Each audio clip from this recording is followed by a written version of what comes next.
사순절 새벽기도에 오신 여러분을 주님의 이름으로 환영합니다. 하나님의 샬롬이 가득 넘치기를 소망합니다.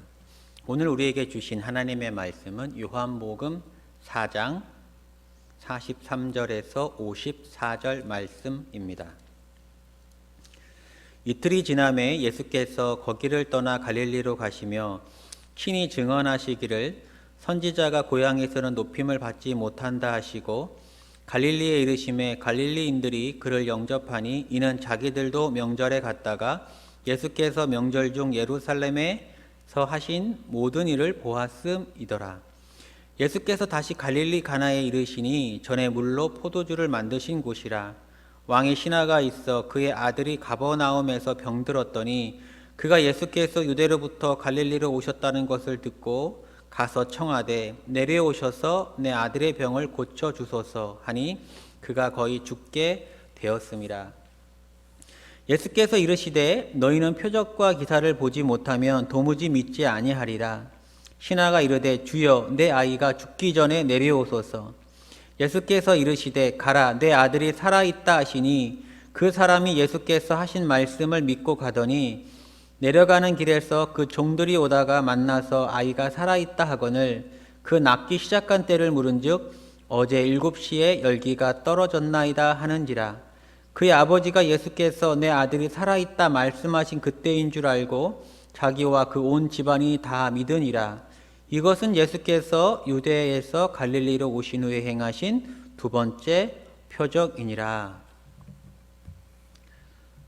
도무지 해결되지 않는 것들이 있을 때 우리는 하나님께 기도합니다.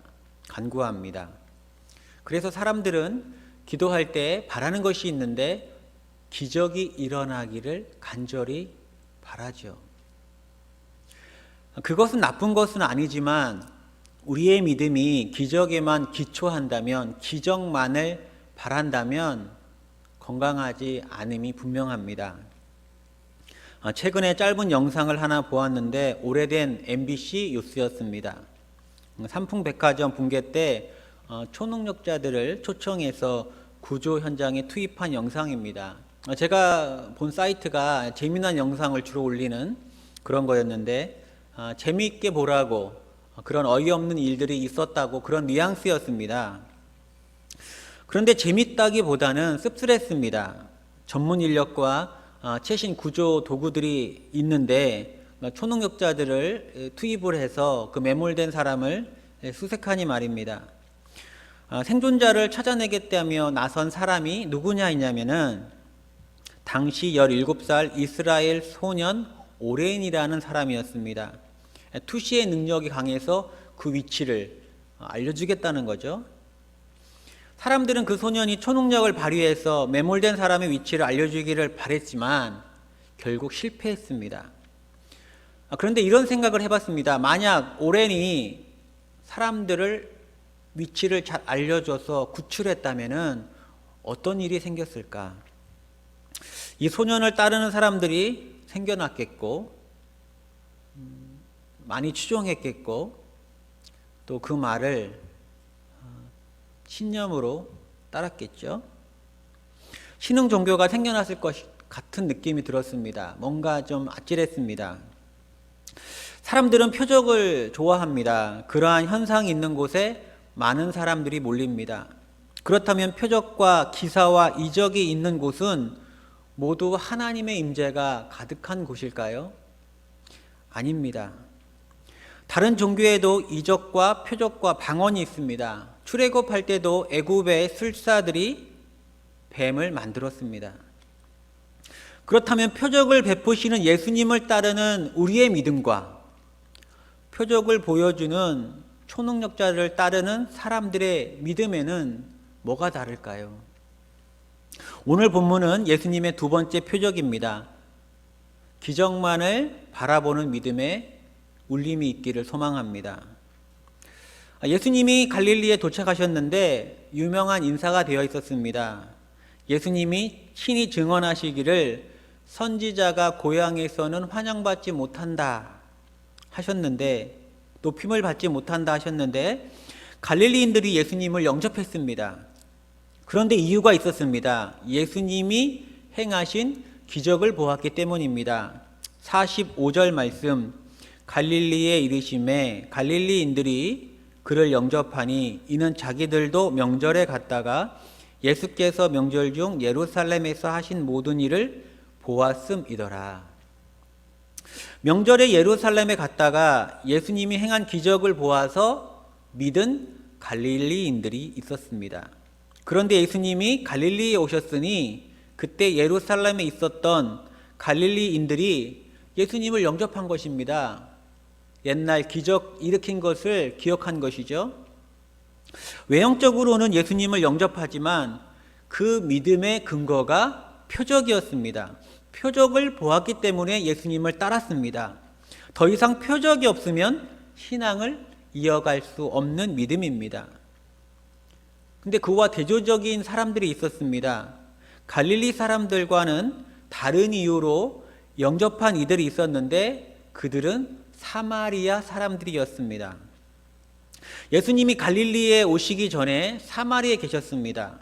사마리아 여인을 만났고 사마리아 사람들에게 말씀하셨습니다.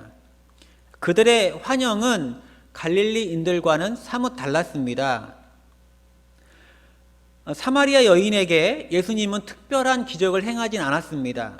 단지 그녀의 형편을 살피시고 어떻게 해야 하는지 말씀하셨습니다. 사마리아 사람들에게도 말씀만 전하셨습니다. 그런데 그들은 철저히 예수님의 말씀을 통해서 예수님을 메시아와 구조로 영접했습니다. 요한복음 4장 41절 42절 말씀입니다. 예수의 말씀으로 말미암아 믿는 자가 더욱 많아 그 여자에게 말하되 이제 우리가 믿는 것은 내 말로 인함이 아니니 이는 우리가 친히 듣고 그가 참으로 세상의 구주신 줄 알미라 하였더라. 사마리아 사람들은 예수님의 말씀을 듣고 믿었습니다. 표적이 아니라 말씀을 믿었습니다. 사마리아 여인이 자신의 형편을 살핀 예수님을 증거했지만 그녀의 말로 인함이 아니라고 합니다. 우리가 친히 듣고 그가 참으로 세상의 구주신 줄 알았다고 증언합니다. 그러니까 예수님의 말씀을 듣고 믿은 것이죠. 그런데 이 믿음이 중요합니다. 말씀으로 믿는 믿음이 중요합니다. 기적을 보지 않아도 믿을 수 있는 믿음이 중요합니다. 예수님은 그러한 믿음을 복되다고 하셨습니다. 예수께서 이르시되 너는 나를 본고로 믿느냐 보지 못하고 믿는 자들은 복되도다 하시니라. 기적이 우리의 신앙을 다르게 할 수 있습니다. 기적이 우리의 신앙을 잠시 뜨겁게 할 수도 있습니다. 그러나 기적의 목적은 예수님을 드러내기 위함입니다. 그 자체가 목적이 아니라 예수님을 드러내고 예수님의 말씀과 뜻을 주목하기 위한 과정이며 도구임을 알아야 합니다. 10명의 나병 환자가 모두 기적을 체험했지만 그들 모두 예수님을 영접하지 않았습니다. 단 한 사람만이 구원을 받았습니다. 나머지 9명에게 있어서 기적의 의미는 무엇이었을까요? 그저 단순한 횡재에 불과합니다. 그러니 기적만을 추구하는 신앙은 예수님을 인격적으로 만날 수가 없습니다. 왜냐하면 기적을 경험하고 난 뒤 또 다른 기적을 찾기 때문입니다. 그러한 신앙은 뭔가 뜨거운 것 같아도 갈급합니다. 기적이 끊기면 떠날 것이기 때문입니다. 기적이 없으면 식어버리기 때문입니다. 오늘 본문에는 말씀을 믿음으로 기적을 경험하는 왕의 신하가 등장합니다. 가버나움에 있는 아들이 병들어서 죽게 되었습니다. 그는 가버나움에서 갈릴리 가나까지 와서 예수님을 초청합니다. 왕의 신하가 가버나움에서 예수님이 계신 갈릴리 가나까지 왜 왔을까요? 기적을 경험하고 싶기 때문입니다. 예수님의 기적을 통해 아들을 살리고 싶기 때문입니다. 그런데 예수님은 매몰차게 거절하시며 왕의 신하의 잘못된 믿음을 지적하십니다. 48절 말씀입니다. 예수께서 이르시되 너희는 표적과 기사를 보지 못하면 도무지 믿지 아니하리라. 너희는 표적과 기사를 보지 못하면 믿지 않을 거다. 이런 말이죠. 너도 표적과 기사를 보지 못하면 나를 믿지 못할 것이다 라고 하는 주님의 선포입니다. 이 말을 들은 왕의 신하는 더욱 다급해졌습니다. 왜냐하면 그 아들의 병세가 총각을 다투고 있기 때문이죠. 내 아이가 죽기 전에 내려오소서. 사실 왕의 신하에게는 아직 그만한 믿음이 없었습니다. 보고 경험하고 만질 수 있어야 믿는 믿음입니다. 그때 주님은 말씀하십니다. 50절 말씀. 예수께서 이르시되 가라 내 아들이 살아있다 하시니 그 사람이 예수께서 하신 말씀을 믿고 가더니 내 아들이 살아있다. 내 아들은 죽지 않는다. 내 아들은 고침을 받았다. 이 말입니다. 이제 결정해야 합니다. 예수님과 함께 갈 수는 없습니다. 지금 기적을 경험하지는 못했습니다. 그런데 그는 예수님의 말씀을 믿었습니다. 경험하지 않고 믿는 믿음입니다. 기적을 보고 예수님을 따르는 것이 아니라 예수님을 보고 기적을 기대하는 것입니다. 기적을 보고 예수님을 따르는 것이 아니라 예수님을 보고 기적을 기대하는 것입니다. 그분을 온전히 신뢰해야 합니다. 왕의 신하는 예수께서 하신 말씀을 믿고 갔습니다. 이것은 체념이 아니라 확신입니다. 확신의 걸음입니다.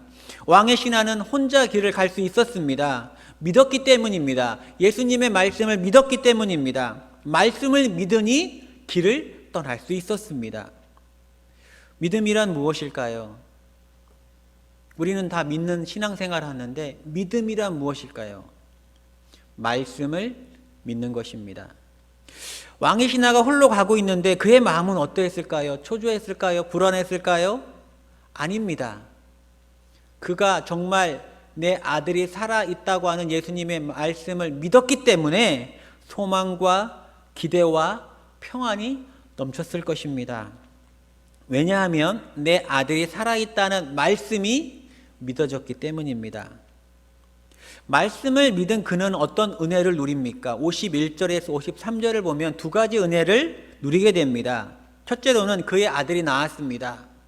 말씀을 믿음으로 기적을 경험한 것이죠. 두 번째로는 자기와 그 온 집안이 다 믿었더라라고 기록되어 있습니다. 53절 말씀에 그의 아버지가 예수께서 내 아들이 살아있다 말씀하신 그때인 줄 알고 자기와 그 온 집안이 다 믿으니라. 자기와 그 온 집안이 다 믿으니라. 여기서 믿는다는 말은 기적을 믿는다는 말이 아닙니다. 예수님 자체를 믿는다는 것이죠. 그들의 신앙은 이제 예수님 자체를 믿는 신앙입니다. 예수님이 하신 말씀이라면, 예수님이 하신 약속이라면 경험하지 않아도, 체험하지 않아도 믿는 신앙입니다. 우리는 표적이 아닌 말씀을 믿는 신앙인이 되어야 합니다. 표적을 구하기 전에 예수님을 먼저 구하십시오. 그분 자체를 믿으시기 바랍니다. 우리의 믿음과 다른 사람들의 믿음에는 무슨 차이가 있을까요? 무엇이 다를까요? 바로 예수님입니다. 오직 예수님입니다. 귀신들도 권능이 있습니다. 권세가 있습니다. 기적을 일으킵니다. 하지만 우리는 귀신을 따르지 않습니다. 이 새벽 예수님의 말씀을 믿고 따르기로 결단할 때에 말씀하시는 바를 지키시고 행하시는 예수님의 은혜와 은총이 저와 여러분들에게 가득하기를 축원합니다. 기도하시겠습니다. 하나님 아버지, 감사와 찬양을 드립니다. 우리는 연약한 인생을 살기에 한없는 능력을 가지지 못했기에 기도합니다. 간구합니다. 우리의 삶에서 우리의 힘이 미치지 못하는 곳에 기적을 구합니다. 그러나 결코 우리가 예수님을 놓치지 않게 하여 주옵소서. 우리가 기적을 바라기보다 먼저 기적을 베푸시는 예수님을 바라보게 하여 주옵소서. 기적을 바라보고 예수님을 따르는 것이 아니라 말씀하시는 예수님을 따르게 하여 주옵소서. 그리하여 우리의 신앙이 복된 신앙 되게 하여 주시고 그 말씀하시는 바가 풍성하기에 언제나 기대와 소망과 샬롬 가운데 살아갈 수 있도록 우리를 인도하여 주옵소서. 이 모든 말씀 우리 주 예수님의 이름으로 기도합니다. 아멘.